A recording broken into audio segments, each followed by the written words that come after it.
Hi everyone, my name is Priyanshi and I am a class 12 science student and I scored 98.4% in my class 10 boards 2 years before, and in this video I'm going to tell you all the things that helped me during my preparation which will help you to boost your marks and score more than 95% in your class 10 board examination.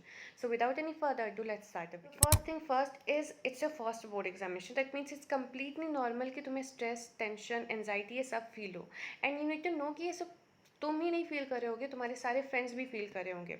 And चाहे कोई जितना भी बोले कि मत tension लो, मत stress लो, ये usually नहीं जाता है। बट इट्स ऑल्सो इम्पॉर्टेंट कि नो कि अगर तुम स्ट्रेस ही लोगे और नहीं पढ़ोगे तो तुम्हें और ज़्यादा स्ट्रेस आएगा। तो इसलिए बेटर यही होगा कि तुम अपने आप को डिस्ट्रैक्ट करो ये सब चीज़ों से, by doing your favourite things, by doing study, ये ज़्यादा इंपॉर्टेंट है। And second thing is comparison. देखो इस टाइम ना एक कम्प्लीटली नॉर्मल होगा कि तुम अपने दोस्तों के मार्क्स से कंपेयर करोगे, बिकॉज आई गेस तुम लोग का हाफ ईयरली आने होगा, मतलब आने वाला होगा, या फिर तुम लोग का जो प्री बोर्ड्स होंगे तो उसमें तुम लोग कंपेयर करोगे। देखो do not compare. I know कि अपने मार्क्स कमाते हैं तो चलेगा, लेकिन अगर दोस्त के मार्क्स ज़्यादा आ जाए तो थोड़ा ज़्यादा दुख लगता है। देखो इट्स कम्प्लीटली ऐसा ऐसा नहीं है, ऐसा मतलब तुम लोग ज़्यादा कंपेयर मत करना, बिकॉज देखो तुम अलग एग्ज़ाम दे रहे होगे और वो अलग एग्ज़ाम दे रहा होगा, तो उसका कितना हुआ है, उसका सिलेबस हो गया, उसको वो रिवीजन कर रहा है, उसके ज़्यादा मार्क्स बन रहे, उसका ज़्यादा परसेंटेज बन रहे। देखो तुम लोग ये ज़्यादा मत सोचो, तुम ये देखो कि तुम्हारा कितना हुआ है और कितना बाकी है तुम्हारा। You focus on your self, मतलब तुम्हारा कितना सिलेबस हुआ है। अगर ज़्यादा सिलेबस बाकी है, बिकॉज अभी तुम्हारे पास बहुत ज़्यादा टाइम है, मतलब अगस्त, अगर तुम अगर कुछ नहीं भी किए हो then you still have time कि तुम आराम से कंप्लीट कर सको। और ट्राई करना कि तुम अपने प्री बोर्ड से पहले 80% अपना सिलेबस कंप्लीट कर दो, बिकॉज प्री बोर्ड्स में एक दो बार रिविजन हो जाता है, ठीक है।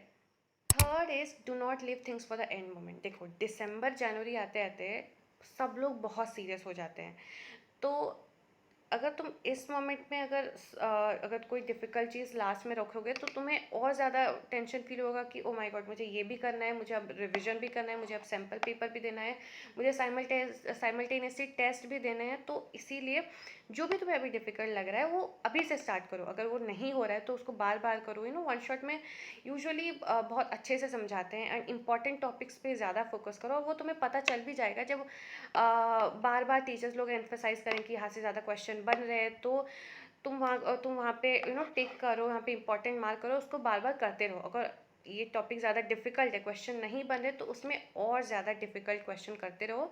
स्टार्ट विथ ईजी लेवल के क्वेश्चन, उसके बाद अपना लेवल बढ़ाना। And one more very minute thing but it's very important कि तुम अपने हाफ ईयरली में ना तुम पता करो कि अपना तुम पेपर अपना टाइम पे कंप्लीट कर पा रहे हो कि नहीं। आई मीन कि अब 2 घंटा 40 मिनट में तुम अपना पूरा पेपर कंप्लीट कर पा रहे हो कि नहीं। वाई 2 hours 40 minutes, इसीलिए ताकि तुम्हें टाइम मिले 20 मिनट 10-15 मिनट डबल चेक करने के लिए। अगर तुम नहीं कर, ये इसीलिए इम्पोर्टेंट है ताकि तुम अपना पेस के बारे में पता चल सके कि तुम अपना पेपर कंप्लीट कर पा रहे हो कि नहीं। अगर तुम्हें सब कुछ आता होगा, लेकिन जस्ट बिकॉज तुम्हारा पेस स्लो है और तुम टाइम पे कंप्लीट नहीं कर पा रहे हो, इसीलिए तुम्हारा मार्क्स कटा, तो ये ज़्यादा दुख देता है। तो इसीलिए तुम ये पता करो कि तुम टाइम पे अपना पेपर कंप्लीट कर पा रहे हो कि नहीं।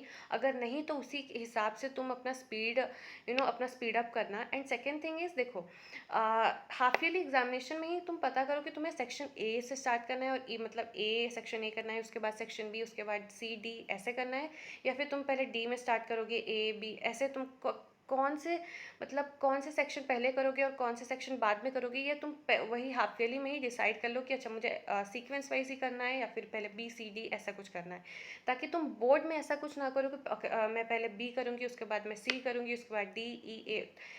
तुम खुद कंफ्यूज हो जाओगे। तो इसीलिए तुम हाफ ईयरली में ही डिसाइड कर लो कि तुम फाइनल कर लेना कि तुम्हारा पेस, पता कर लेना कि तुम्हारा पेस सही है कि नहीं, तुम कंप्लीट कर पा रहे हो कि नहीं। सेकेंड इज तुम कौन से सेक्शन से स्टार्ट करोगे और कौन से सेक्शन से एंड करोगे। नाउ इज़, अगर तुम हाफ ईयरली मार्क्स अगर मतलब हाफ ईयरली तुम लोग के मतलब आई गेस सितंबर में शायद हो रहे होंगे, तो अगर तुम्हारे कम मार्क्स आए तो उसमें ज़्यादा डीमोटिवेट मत होना, क्योंकि यूजुअली वहाँ पे बहुत ज़्यादा स्ट्रिक्ट चेकिंग करेंगे, बहुत ही माइन्यूट चीज़ों पे मार्क्स काटेंगे। एंड ये आई नो ये थोड़ा थोड़ा डीमोटिवेट भी कर लेता है, बट आई गेस ये तुम्हें काफ़ी ज़्यादा सेल्फ अवेयर भी करेगा। एंड यू नो कि आपके कहाँ पे ज़्यादा मार्क्स कट रहे हैं, लाइक कौन से सब्जेक्ट पे, कौन से टॉपिक में, कहाँ कहाँ पे तुम्हारे मार्क्स कट रहे हैं। देखो यहाँ ना बहुत ज़्यादा हम लोग माइन्यूट मतलब काफ़ी छोटे छोटे मिस्टेक करते हैं, यूनिट ना लिखना या फिर कोई इन्फॉर्मेशन भूल जाना। कभी कभी तो हम लोग पेपर पूरा देखते भी नहीं है, फिर देखेंगे तो मतलब उसके बाद एंड में देखते हैं कि ओ माय गॉड लास्ट में तो एक क्वेश्चन छूट गया था। तो इसीलिए एंड नाउ देखो मैथ्स के पेपर के टाइम में मुझे तुम्हें एक बात बतानी है कि एमसीक्यू के टाइम में ना, जब तुम एमसीक्यू कर रहे होगे तो एक फिक्स्ड टाइम तुम अपना सेट करना कि 20 मार्क का तुम लोग का एमसीक्यू जो आता है कि तुम्हें उसमें कितना टाइम देना है। One mistake that I did during my maths board examination is कि मैं एमसीक्यू में बहुत ज़्यादा टाइम ले ली थी। इसीलिए मेरे को लास्ट में जो 5 मार्क के क्वेश्चंस के लिए बिल्कुल ऑलमोस्ट सिर्फ 40 मिनट ही था, और इसीलिए मैंने वहाँ पे क्वेश्चन बहुत इजी ही क्वेश्चन, इजी नहीं मतलब क्वाड्रेटिक या कुछ ऐसा ऐसा कुछ क्वेश्चन था, तो मैं वो नहीं कर पाई, और उसमें ऑलमोस्ट 10-15 मिनट लेके मेरा जो सेक्शन ई के जो केस बेस्ड क्वेश्चन थे मैं वहाँ पे गलत कर दी थी। तो इसीलिए तुम टाइम सेट करो कि तुम्हें कितना टाइम देना है एमसीक्यू मैथ्स में। कमिंग टू इंडिविजुअल सब्जेक्ट, सबसे पहले इंग्लिश देखो। इंग्लिश के इंग्लिश में तुम्हें हर सब्जेक्ट में लाइन बाय लाइन पढ़ना है। इंग्लिश में लाइन बाय लाइन तुम्हें इसलिए पढ़ना ज़रूरी है ताकि वहाँ पे एक्सट्रैक्ट बेस्ड क्वेश्चन आते हैं, तो वो कहीं से भी आ सकता है। अगर तुम लाइन बाय लाइन नहीं पढ़ोगे तो तुम्हें प्रॉब्लम होगा आंसर करने में। एंड जब भी तुम कोई चैप्टर कर रहे होगे ना इंग्लिश में, तो मेक श्योर कि तुम पोइट नेम या author name, second poetic devices, third character sketch important होता है। अगर तुम्हें देखो कैरेक्टर स्केच क्यों इंपॉर्टेंट है, अगर तुम एक आंसर तुम्हें नहीं भी आता है तो कैरेक्टर स्केच से भी कुछ लिखोगे ना तो तब भी कुछ मार्क्स मिल ही जाएगा, like you know something is better than nothing. Fourth is character sketch, उसके बाद पोइटिक डिवाइसेस, ऑथर नेम और राइम स्कीम वगैरह तो वो तुम लोग देख लेना। और इम्पॉर्टेंट पंचिंग लाइंस जो कि मतलब जो कि एक्चुअली तुम्हें मार्क्स देगा। इम्पॉर्टेंट लाइंस मतलब जो कुछ चैप्टर्स के ना 10 की 15 इम्पॉर्टेंट लाइंस होते हैं जिसके लिए एक्चुअली मार्क मिलता है। और इसीलिए ये सब चीज़ें तुम याद रखना जब भी कोई चैप्टर करोगे। एंड यहाँ पे ना तुम कोई भी प्रीवियस ईयर क्वेश्चन यहाँ पे यूजुअली तुम एक काम करो, जो मुझे हेल्प किया था कि मैं प्रीवियस ईयर क्वेश्चन में जो जो भी आते थे हर चैप्टर के, वो बस रीड करती थी।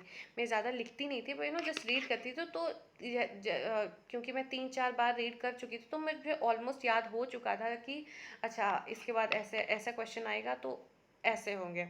यहाँ पे भी क्वेश्चन का फॉर्म चेंज होता है, बस उसका आंसर सेम ही होता है। तो इसीलिए प्रीवियस क्वेश्चन को तुम थोड़ा रीड करते जाना जब भी कोई चैप्टर कर रहे होगे। पैराग्राफ वाले क्वेश्चन में अगर तुम्हारे वहाँ पे ज़्यादा मार्क्स कट रहे हैं तो एक काम करो, तुम 15-20 मतलब प्रैक्टिस पैराग्राफ के क्वेश्चन, लाइक 15-20 तो जितना भी हो।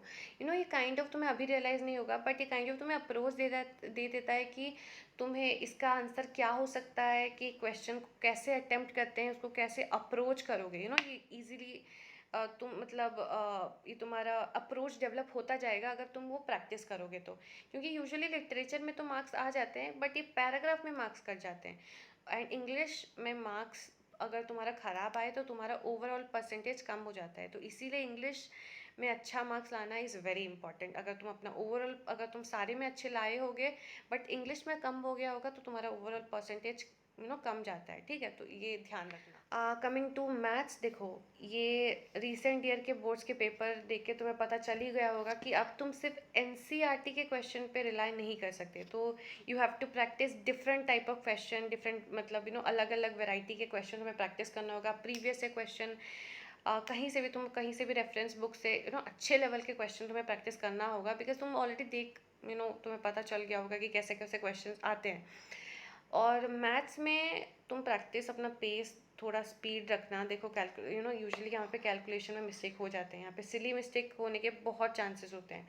तो इसीलिए उसके हिसाब से कंसिस्टेंटली अगर तुम प्रैक्टिस करोगे ना तो तुम्हें ज़्यादा लास्ट में ज़्यादा टेंशन फील नहीं होगा। कमिंग टू एसएसटी, देखो एसएसटी में तुम्हें याद ही करना होगा। आई नो जितना भी चाहे नीट लगे तुम्हें करना ही होगा, बट पहले आई वुड सजेस्ट कि तुम इकोनॉमिक्स, सिविक्स ये पहले पहले कर लेना, बिकॉज ये जल्दी जल्दी हो जाते हैं और ईजिली मार्क्स भी वहाँ पे मिल जाता है, बिकॉज ईजी सब्जेक्ट होते हैं। एंड सेकेंड इज़ यहाँ पे एनसीईआरटी, यहाँ पे भी तुम्हें एनसीईआरटी करना पड़ेगा बिकॉज यहाँ पे स्टेटमेंट बेस्ड क्वेश्चन आते हैं। तो अगर तुम एनसीईआरटी नहीं करोगे तो स्टेटमेंट बेस्ड में थोड़ा प्रॉब्लम होगा, तो कि क्या लिखना है।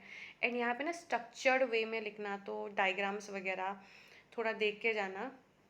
And yes, SST is important. अगर तुम अपने अच्छे से स्ट्रक्चर्ड वे में लिखोगे तो वो आराम से हो जाए। प्रेजेंटेशन भी ज़रूरी होता है ना, थोड़ा तुम्हारा पेपर जैसे सुंदर लगे, लाइन थोड़ा अंडरलाइन करना, सही neat and clean hand writing पे लिखना, ज़्यादा काटा पीटी मत करना। एंड या, I hope this video helped you, and thank you for watching this video.